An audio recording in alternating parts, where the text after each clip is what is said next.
Hello and welcome to this, whatever this is, meditation and Dharma talk. Jonathan Foust here. Thank you for being here.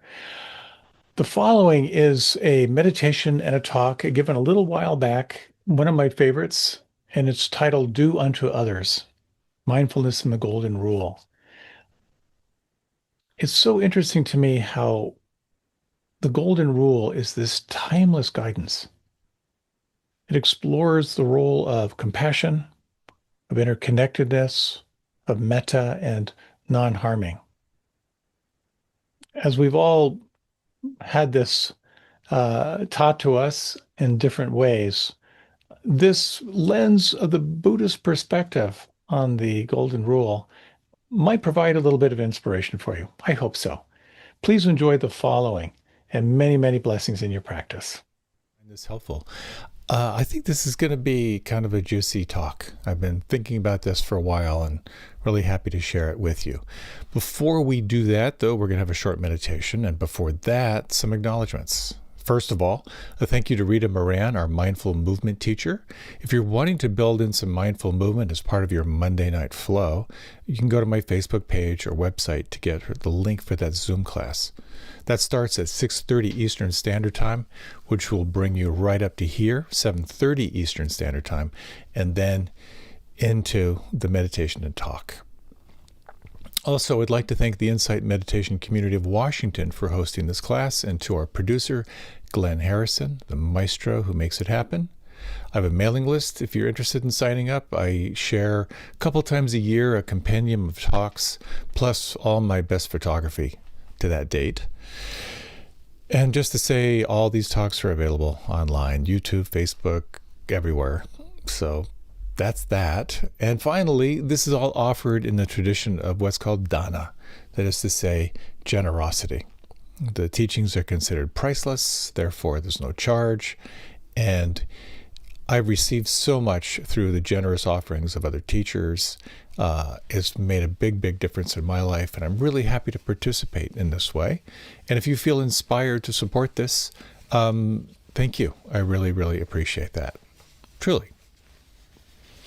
So, before we launch into our talk, this is into the meditation and talk. This is going to be a talk on the Golden Rule. Do unto others as you would have them do unto you, with all the variations of different traditions and how that relates to mindfulness. And how it basically relates to mindfulness is that it calls on compassion, it calls on interconnectedness, it calls on loving kindness, and it calls on non-harming.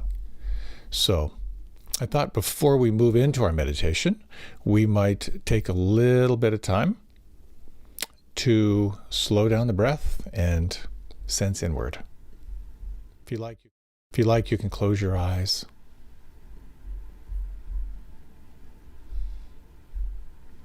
You might let your body move around a little bit, kind of as an act of kindness toward yourself. How does your body want you to move? Any little glitches you need to get out of your nervous system before we start?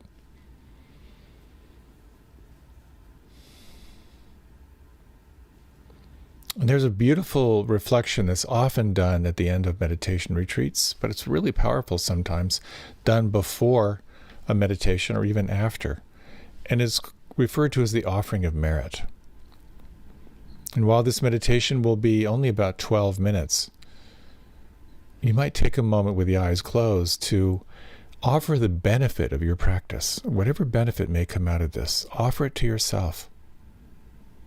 May this practice further an opening into ease in your path. May this practice be of benefit to those you most care about. And may this be a benefit to all in some way. And with that, coming into an awareness of here and now, you might open your attention to the sounds around you. It's a beautiful way to move into meditation. Just notice the sounds.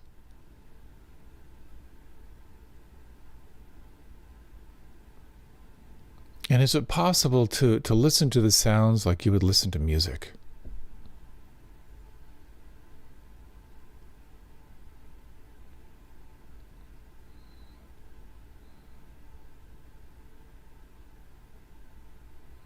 Is it possible to soften any sense of naming what the sounds are, but actually to experience just the direct vibration of the sounds, the experience of your eardrums?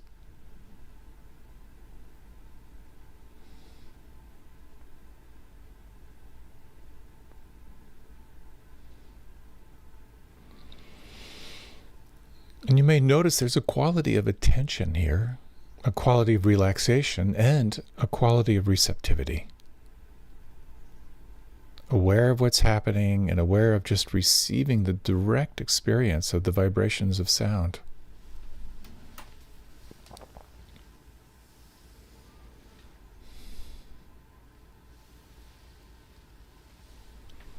Now you might explore the following.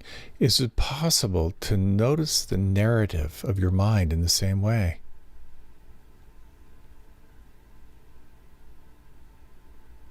There's a flow of sound and there's a flow of commentary.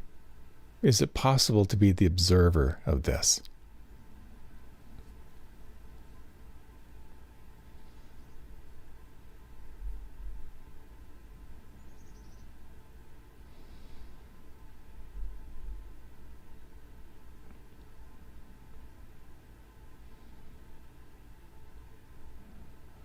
As you are aware of being aware, you might also explore softening more intimately inside. Is it possible to soften any little micro expressions in the muscles of the face? Could you feel your face like the face of a marble statue?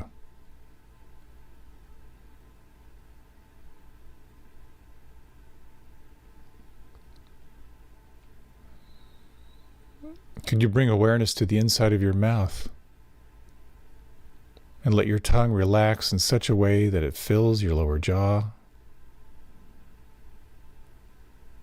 softening the jaw away from the skull itself?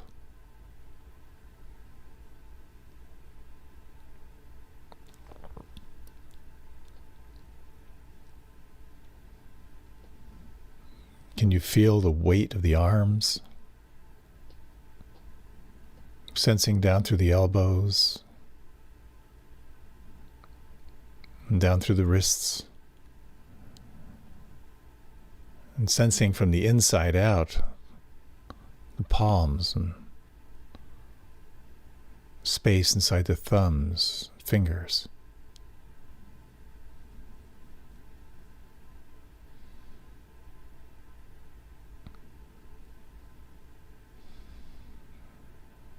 Can you sense the delicacy of the natural flowing breath in your belly? And could you, for the next 3 exhalations, soften your belly even more with each breath moving out?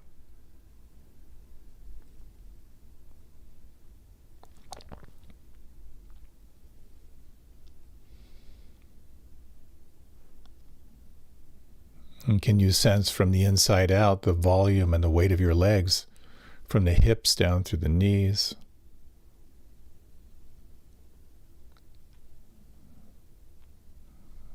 The knees down through the ankles.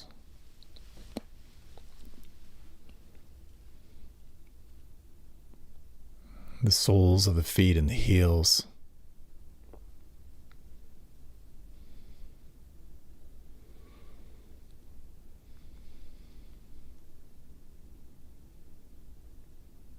And sensing from the inside out the whole body, from the crown of the head down to the soles of the feet, and just sensing right now, is there anything inside that could soften? Is there anything inside that could relax or let go?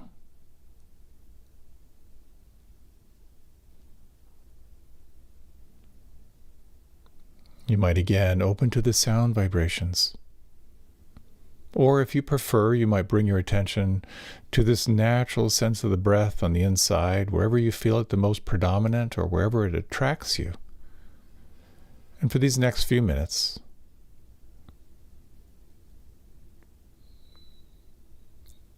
let yourself return again and again to this sense of here and now, this timeless moment.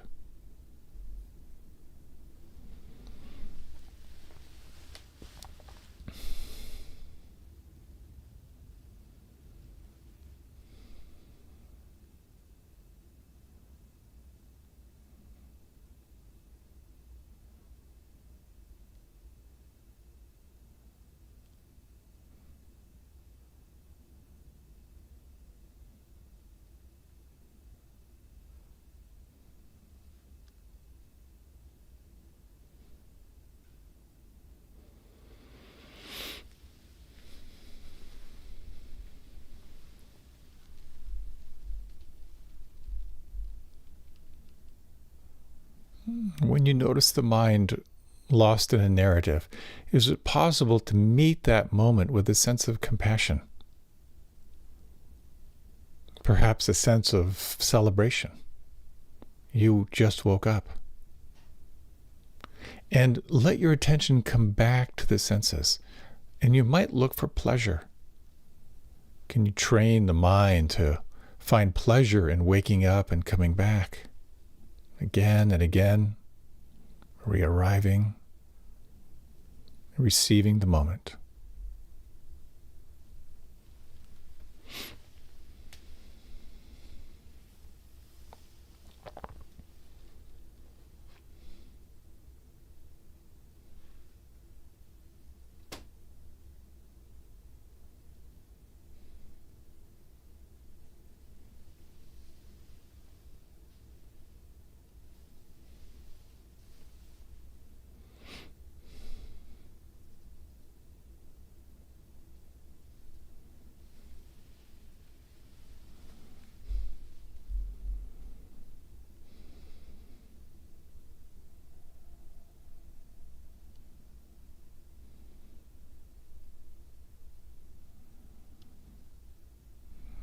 In these remaining minutes, you might refresh your practice, just sensing again, is there anything inside that could soften or relax or let go?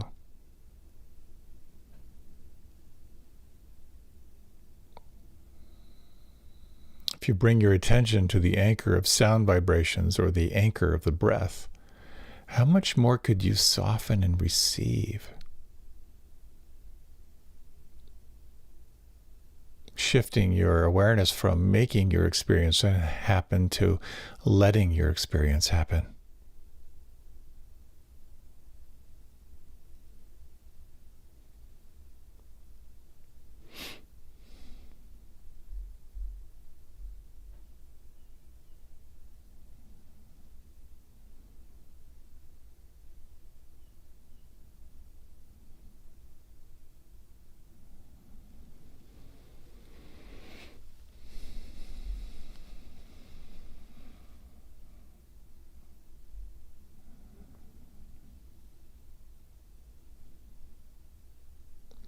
In this remaining minute or so, you might inquire now, both within the mind and within the felt sense of the here and now in the body, is there anything that could soften or let go or relax?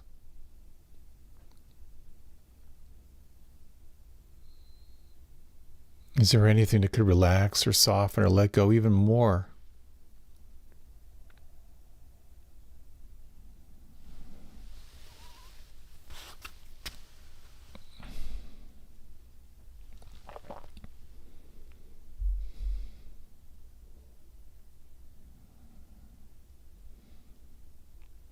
And for these remaining moments, imagine you could let all effort fall away and just sense, who are you in the absence of effort?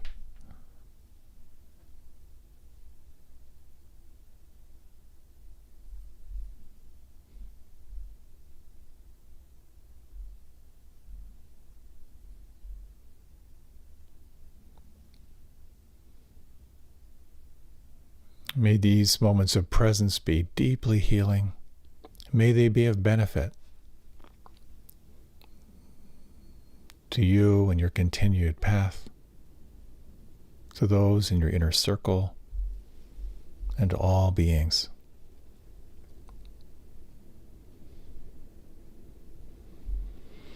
You might like to now let your head drift a little bit to the left and right, let your body move, adjust, shift in any way that feels good for you as you begin your transition.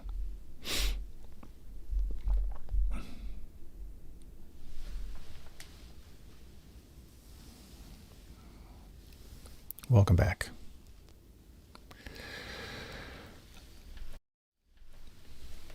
I love comedy. And as a kid, like many kids my age, the main comedian out there was Bill Cosby. And I remember he had this one line. He was talking about the golden rule. And he said, the rule in my house was, do unto others before they do unto you. And with two brothers, that was sage advice for me. But I remember being so pleased with myself that I got the joke way back when. I'd like to talk a little bit about the golden rule. And as I've been reflecting on this, I've been reflecting on the kind of the early part of my life when I first heard about this. And as I mentioned in a recent talk, I spent a lot of time on tractors in the first 25 years of my life. Growing up on a farm, you just start driving tractors right away. I remember having to stand up to have enough weight to push in the clutch on our tractor. And driving a tractor is the perfect meditation experience.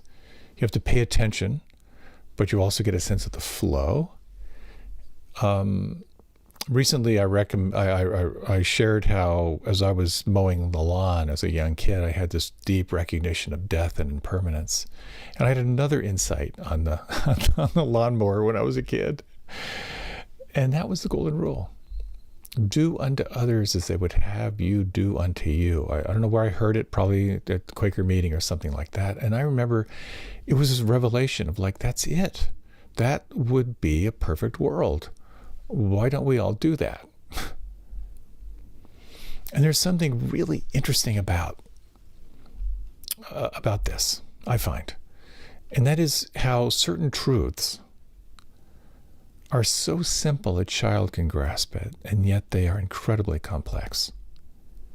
And you could say that it's the same thing around the Four Noble Truths, the four essential principles that come in Buddhism. Number one, stress and suffering and dissatisfaction are part of the human experience. Number two, stress, dissatisfaction, and suffering have a cause, and the cause has to do with clinging and identification. Number three, the solution is to let go. And four, that there's a path that supports you in this unfolding into letting go. If I had heard that as a kid, I would have been thinking about that on the lawnmower as I was driving around our many, many acres. And there's a beautiful story about this one monk. At the end of his life, an old monk, he apologized to his students. He said, I'm so sorry I never got beyond the Four Noble Truths in my teaching to you. So at least 8 major religions have a version of the Golden Rule. I won't read them all, but Christianity, Islam, Buddhism, Hinduism, Jainism, Confucianism, Judaism, Sikhism, they all essentially say the same thing. Either they're stated in a positive or a negative. Do unto others as you would have them do unto you, or what is hateful to you, do not do unto your neighbor. There's a beautiful thing that in the Talmud, and again, anything I say here could be deeply distorted, where it says, what is hateful to you, do not do unto your neighbor. This is the whole Torah. All the rest is commentary. What a powerful, powerful thing. So it's so helpful for me to keep remembering this. It's so simple, but like everything, it's the simple things that are the most transformative and the simple things that are the easiest things to forget. But what I'd like to talk about is how mindfulness is reflected in the Golden Rule. It's number one, the cultivation of Karuna or compassion. Number two, it's the understanding of what's called dependent origination, or the interconnectedness of everything. And three, it's about cultivating metta, loving kindness. And four, it's about cultivating what's called Ahimsa, or the principle of nonharming. compassion is a fascinating thing. And there's one scene from a movie I love. If you've ever seen the movie Breaking Away, it's a classic. It's such a classic movie. It's great. It's set in Bloomington, Indiana, and it's about a high school kid who's kind of a dreamer, and he gets very, very deeply into different things, and he gets very into Italian bicycle riders, and he does everything in his power to emulate them. He's studying Italian. He starts speaking with Italian accents. He's wearing Italian-style clothes, and his poor father just doesn't get it or get him at all. At one point, his father complains to his wife. He goes, "He's never tired. He's never miserable." And his wife says, "He's young." He says, "Well, when I was young, I was tired and miserable." But he drives his father crazy. One morning, he comes in. And he goes, "Buongiorno, Papa." And he says, "I'm not your papa, I'm your father." But there's one touching moment. I don't know if this is communicating, but there's one touching moment. His father is really frustrated and takes his anger out on his son, and his son just starts sobbing and hugs him. And his father says, "I didn't mean for you to be this miserable. Just a little bit is all I asked for." But it was so touching in that scene, as funny as it was the response to suffering. And as soon as he saw his son deeply suffering, everything changed for him. You might just take a moment now and think of someone who you know is suffering. And just notice what it feels like as soon as you turn your attention to them. Just sense how their desire for happiness is the same as your own. And what would you wish for if you were in their position? This sensitivity to compassion, the capacity to feel what another person is feeling and to resonate with their suffering and to be with the response to the suffering, is an essential part of what it means to be alive, an essential part of what it means to be awake, an essential part of what it means to be mindful.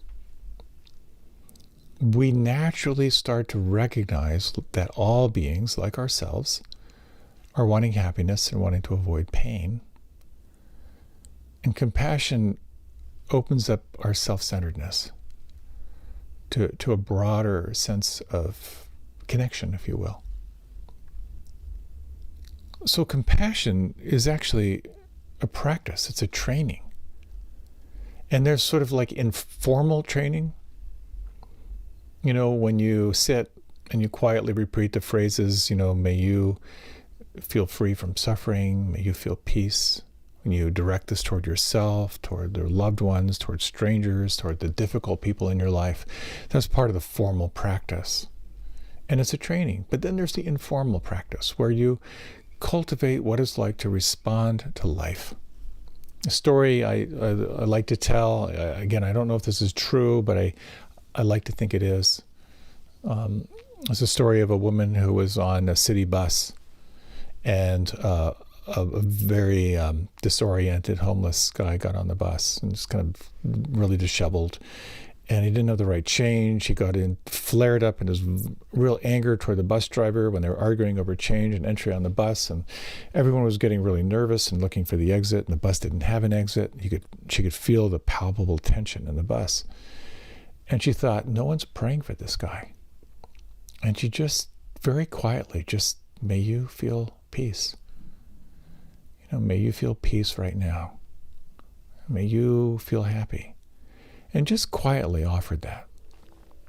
As the story goes, after he settled down and found the right change, and as he's shuffling back toward the back of the bus, he paused as he walked by her and he said, "Thank you. I feel better now." Again, I don't know if that's true, but I like to think it is. And when we look at interconnectedness, I do think it is. We cannot measure the impact of kindness and compassion in the world. One person told me that he has a daily act of kindness through email. Every day he'll just send an email to a friend, a note of encouragement. It's about inclining the mind toward others as we would like to have them do unto you. The more we do that, the more connected we feel, and the more you'll feel a sense of interconnectedness of life.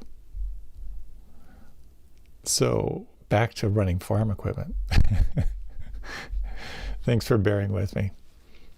When I was in college, I really wanted to refresh my meditation practice, and I wanted to get out of town. I thought, wouldn't it be amazing if I could find a farm where I could where I could work and live and get my practice going. Living in the city didn't work for me. Magically, I landed on a farm where a former graduate of my college took over his dad's farm when his dad died. And he was very into meditation, the same kind of meditation I was, transcendental meditation at that time. So I spent the next many years, like 4 years, managing the livestock and helping to run a 1,000-acre farm. We had corn, soybeans, and wheat primarily, and 1,000 acres is a lot. We also had 500 hogs that I was in charge of, and farming is kind of dramatic. You have these windows when you really have to focus and you really have to perform, because these are weather windows or opportunities for planting or harvest where you just have to be there. In the spring, you've got plowing, disking, mulching, and planting, and then harvesting in the fall is really touchy, because if it's too early and the grains are still kind of wet, then it costs a lot to dry them at the dryers. And if you wait too long, then you risk bad weather. Maybe you get snow and you can't get in there to harvest, or you get a really, really big rain and it's too muddy to get in and the crops rot. It's a challenging way to live. But one of the most fascinating farm implements, and I would say a lot of farmers are really into farming because of the toys. I mean, these amazing, amazing toys, amazing tractors. But one of the most interesting ones is running a combine. And you may have seen these. They look like a house. And if it's harvesting corn, it has these tines that go between the rows. If it's soybeans or wheat, there's a reel. So harvesting wheat, one day, and sitting in driving a combine is like driving a house and sitting at the second story window. You're in a little glass box. It's with an orthopedic chair, air conditioning, music, which is kind of nice.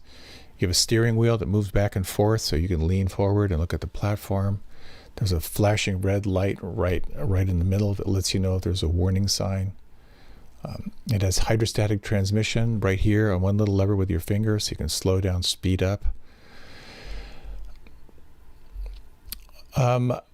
Below you, there is a platform which you lift and lower, and you do that through another lever as to how close you get to the ground. And then another level which has the reel that sort of like guides the wheat over the sickle bar mower. On your left, there's a whole panel of lights that reads sensors on all the bearings to let you know if there's any issue. And then to your right, you have the auger for offloading the wheat. And if you're really, really on top of it, you are harvesting as managing everything that's coming in. And then a truck will come up on your right, and then you'll engage the auger, so you're offloading the wheat and then slowing down and speeding up to fill the front and back of the truck. And then in the back, you have a fan that kind of blows the chaff out, which is lighter than the seeds. And you've got to get that dialed in just right, because if it's too strong, you're blowing seeds out the back. And if it's not strong enough, then you've got a lot of chaff in the wheat, and then that costs money to get that out later. So it's incredible driving this thing, because you are managing the ground speed, the platform height, the reel height. You're checking all the bearing lights. You're lining up the combine on the line, and you've got to be paying attention to the rear view mirror, because if a sickle breaks on the sickle bar, it's not going to be cutting all the soybeans. And I just remember having this experience of all these interdependent parts all happening at the same time, requiring intense focus, but at the same time, the contours of the hills and the light. And I just imagined that 100 years ago, 200 years ago, 500 years ago, people out there with their scythes, and how with this machine, I was harvesting more in an hour than a whole crew could do in one full day when the technology works. Why am I telling you this? Well, it was really fun driving a combine, but also it's about the interdependency of everything. If you think about, for example, if you had a cup of coffee this morning, just think of that cup of coffee that you had. And just take a moment and reflect. Can you imagine the hands that were cultivating the coffee plant? And can you imagine the hands that harvested, that transported, that roasted it, that prepared it, that delivered it to you? The interdependence of life is extraordinary, and we tend not to see it. There's a story of a guy who decided to build a toaster from scratch, and he spent, I think, 2 years smelting iron and so forth. It was really, really quite an extraordinary thing. But it's this web of connection. When you think about how your coffee reached you, if it's coffee, the farmers, transport workers, shopkeepers, countless lives are involved in that one act of making a cup of coffee. This teaching on dependent origination, what it reveals is that everything arises due to causes and conditions. And when we recognize the interconnectedness of everything, it helps us to see that our actions ripple outward, that every action influences others and it shapes our own experience. And it's simple in many ways. It's the difference between reacting and responding.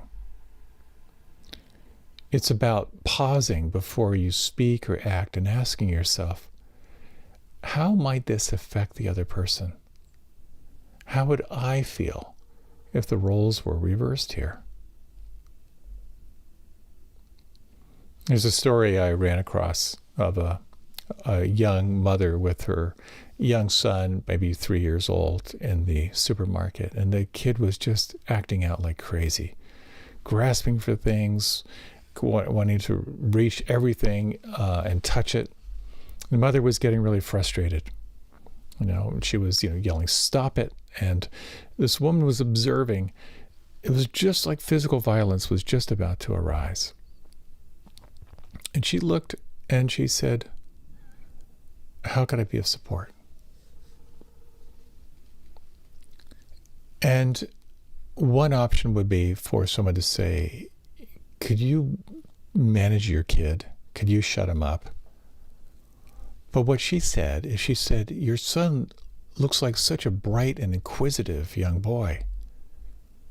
And the woman stopped and she said, "Well, he is, but he's so much to handle sometimes." And this woman said, "Well, he's got a lot of intelligence and energy and a lot of excitement for life, that's for sure. It must be amazing to see him learning about the world." And as she walked away, she heard the mother say to her son, "When we get home, we're going to make your favorite dessert." Think of the difference, the interconnectedness, that mindful moment of pausing and asking, how would these words land? And then choosing. That's interdependence. I started doing a practice this year, and it's so corny that I resisted it, but I'm really into it. And that is, in my journal, I make a list of what I'm grateful for. And sometimes part of that I will make a list of people who are kind toward me, or some act of kindness I offered another person. It doesn't take that long. I actually dictate it. But taking those moments just to pause, and actually name what you're grateful for, lots of research shows that has an effect. And even though it's a cliche, it still has an effect. So if your actions ripple out and affect others, why not have your actions promote connection? Again, it's about looking for the good, the power of empathy, and the power of the role reversal. So compassion is feeling what others feel and responding. Interconnectedness is the recognition that your actions have an effect. The practice of loving kindness is about cultivating that sense of looking for the good. A little story. This is an old classic teaching story. In a small village, an old baker noticed a beggar sitting outside his shop every morning. Initially, he avoided eye contact, but one day he paused to really see the man. And feeling a pang of compassion, he began leaving him a small loaf of bread beside him each day. One day, the beggar disappeared. Months later, a well-dressed man entered the shop and introduced himself. It was the beggar. He had found work and stability, and he thanked the baker. And this is what he said. More than the bread, it was the kindness behind it that gave me hope.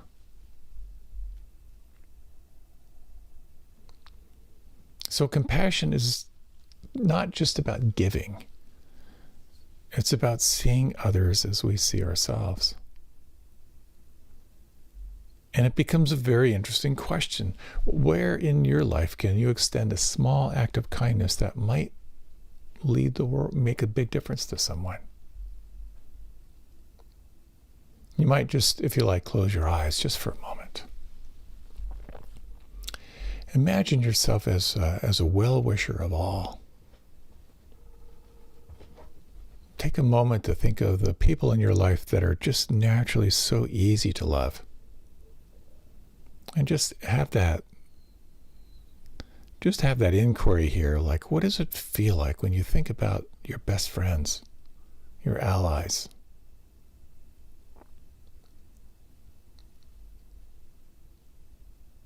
And now you might expand this inquiry a little bit to the people in your life that you feel neutral toward, or just, let's say, just one person.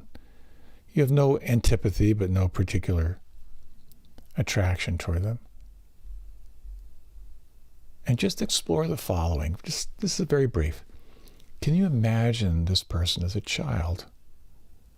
Or imagine them facing challenges? And notice the quality of feeling inside if anything shifts.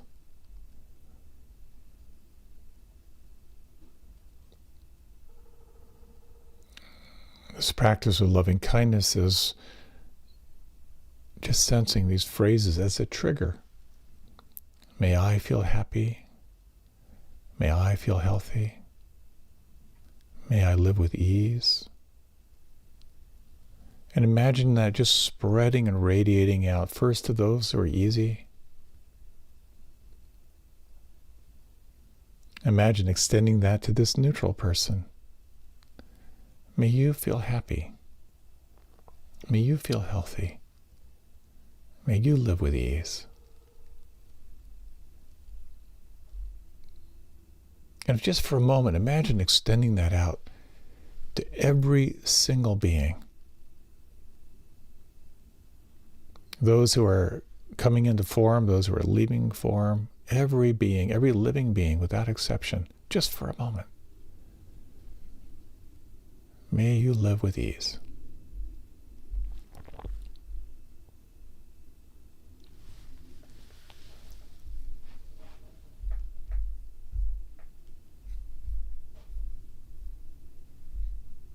If you like, you can deepen your breath. If you like, you can open your eyes. Metta, or loving kindness, expands the heart. by this practice of cultivating unconditional goodwill to all beings. It breaks down barriers of self and other, and it creates this sense of universal belonging. And again, there's the formal practice and the informal practice. Chris Voss, who's a FBI negotiator, has a very simple thing where, as a way of training, he just sort of imagines what people are feeling. So if it's the end of a long day and he's talking to a cashier, he'll just say, hard day or long day. And something in that small act of extending your awareness to another person creates that sense of connection. And again, it's a training. It's inclining the mind. And it can be just the practice of small, anonymous acts of kindness.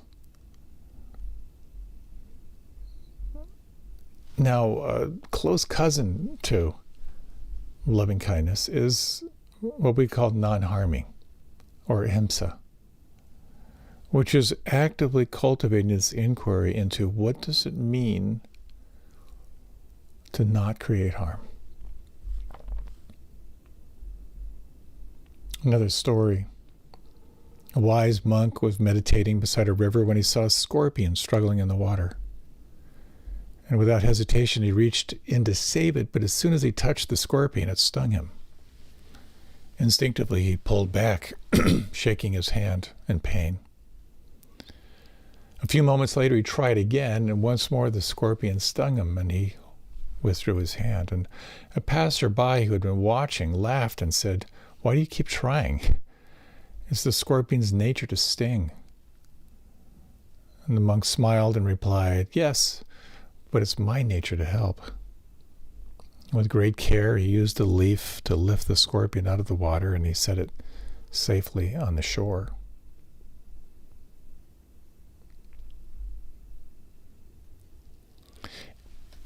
When we live into this inquiry of what it means to do unto others as you would have them do unto you, it may quite organically take you back to this deep place of non-harming, the desire not to be harmed by others. We spend most of our life either dominating or trying to avoid domination. And when we bring that intention to do no harm, our life can begin to shift. And again, it's very practical. Imagine before you speak, whenever there's conflict, to ask yourself, and these are the questions that are suggested in the question of what it means to practice wise speech, to ask yourself, is what I'm about to say true? Is what I'm about to say kind? Is what I'm about to say helpful? Is what I'm about to say timely? Like, is this a good time? And finally, is what I'm about to say something the other person can truly hear and process? Those are a lot of questions, but I really find it helpful to go back and really sense, is this true? Is this offered in the spirit of kindness? Is this truly helpful? Is it the right time? And is this something this person can hear and process? And imagine if someone had something difficult to share with you, if they took the time to ask those questions to themselves. To live a life of non-harm is a very deep, deep, deep, deep, deep inquiry. Your food, your shopping, your relationships, how might these be causing harm? Or how might you reduce harm to others and to the planet? Ahimsa, which is the practice of non-harming, it kind of underpins the ethical living in Buddhism and all great traditions. It's not only refraining from harmful actions, but actively promoting peace and well-being. And this is just me, and I'm not editorializing, but a big part of my plant-based lifestyle is really about non-harming. Having grown up on farms, having run a 500 head livestock operation for years, I have some karma to pay back, I think. But the idea of not creating suffering through my choices with what I eat is an important part of my life, a very important part of my life. So if just for a moment you might close your eyes and just to take 3 breaths and just to inquire, what might your life be like if you lived more fully into this principle of non-harming? What choices might you make that would reduce harm?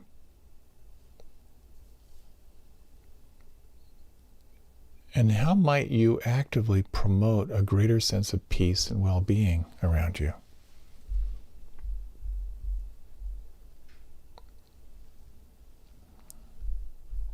If you like, you can deepen your breath.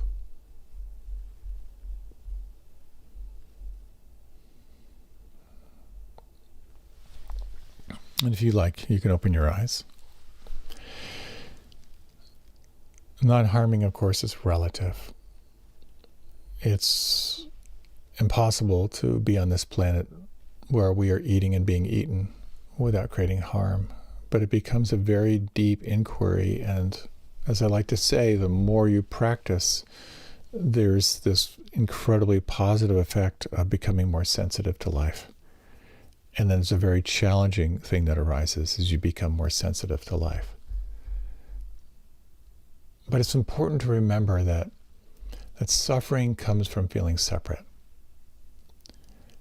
When you start to connect, when you start to inquire into what it means to be in relationship with the world, your capacity to role reverse, to sense what another person is feeling, to sense what another's life is truly like, to explore what it means to do unto others exactly how you would like them to do unto you, the sense of separation can begin to shift.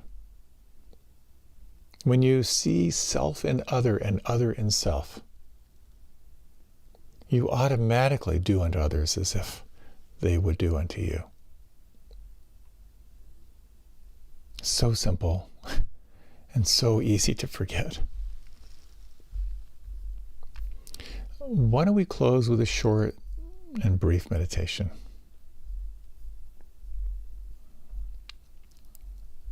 You might again just close your eyes. And just sensing in your own way where you feel the breath right now.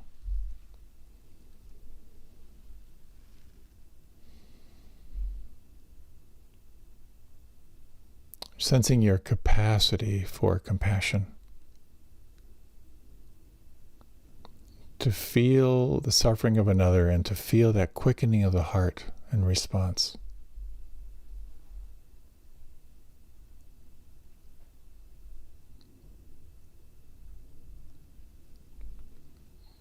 And sensing this quality of interconnectedness, how you respond, how you react to life has immediate impact on those around you.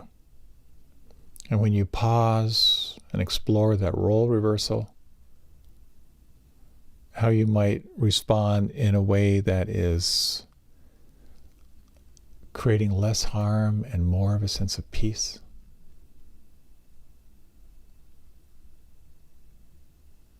Sensing your capacity for loving kindness, to be a well-wisher of all.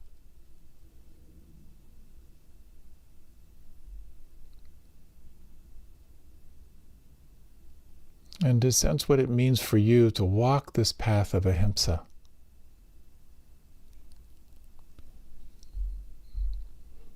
To live a life that is dedicated to doing minimal harm and actively promoting this sense of aliveness and interconnectedness.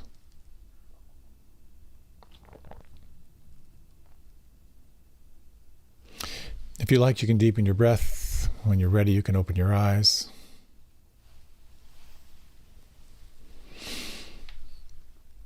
Thank you so much for your time and attention. With these challenging times we live in, it's more and more important that we stay plugged into presence. And I'm very, very grateful to share these practices with you. And I hope you find them helpful. Happy, happy trails.